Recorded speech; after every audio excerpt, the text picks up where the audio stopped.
SABC visited the city of Makhanda to find out the state of the city before the local government elections. What we found was a city on the brink of collapse, from potholes to burst sewage pipes, illegal dumping sites, and some residents still using the bucket system. We are here again a year later, post the elections, to find out, have things changed or are they still the same?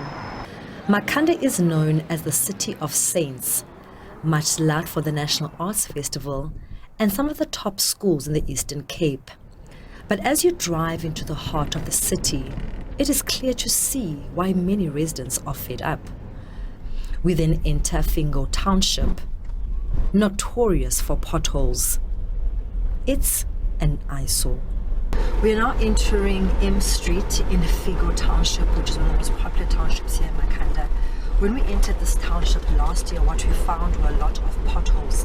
As you can see, a year later, post the elections, post many promises, the road is still bumpy. You can see just by the stagnation of this road and how I'm battling to even to do this video because of how many potholes there are in this road. The potholes are still there. It goes without saying that nothing much has changed in terms of fixing the potholes, which is a huge issue here in Makhanda Township, not only here in the township, but also in the city centre as well.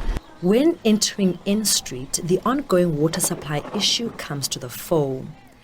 The communal tap that serviced over 300 people last year is not working. Someone who knows the struggles all too well is Jiran Skeepers, a resident of Makhanda for over 10 years. Having clean drinking water is a luxury she doesn't enjoy. Sometimes the water is brown, sometimes it's very, very, very milky. Sometimes it has a, not sometimes, most of the times it has a awful taste to it. So we just ignore. We use it for dishes, toilet, but we don't drink it. The city's sewage infrastructure is also struggling to cope with the growing population. Someone who knows this all too well is Tandile Sotewu. He has sewage spilling on his doorstep, the same sewage that was there a year ago. It is God alone that keeps us alive, because to live here is unbearable. We choose rather to close our doors, because the smell is horrible and nauseating. It is worse when it rains. It overflows into my house, making it impossible to live in it, let alone to eat. Our living conditions here are really sad. It is inhumane. Not too far from him is another resident who stops us on our tracks to see her poor and unhygienic living conditions. Years after living here, she still uses the pit system. We don't have toilets, so we have to use pit toilets, which is not healthy at all for us. What makes it worse is that kids play here, so when it overflows, they get exposed to all kinds of health hazards. It's not nice to live here. It's not normal to live in such horrific conditions. This is not life at all. The municipality says it regularly collects rubbish, but some residents say they haven't seen a municipal rubbish truck for years. The smell is worse when it's hot. It's like all the bad fumes that come from this dump come to the surface, and that horrific smell then gets into our homes. You'll find yourself waking up early in the morning because it's unbearable. It's the smell of dead dogs, nappies that are thrown here, and people also then burn stuff here. All that goes into our home, putting us at high risk, especially our health. The timely maintenance of critical infrastructure, as well as newly built programs, does not happen. The levels of unemployment are higher than that of most cities. It's more than 40%. The city is cash-strapped. Residents have mixed views about the current state of the city. Things have changed for the better in Makhanda. They have painted old tires and decorated the city and the township with them. Makhanda is also much cleaner now.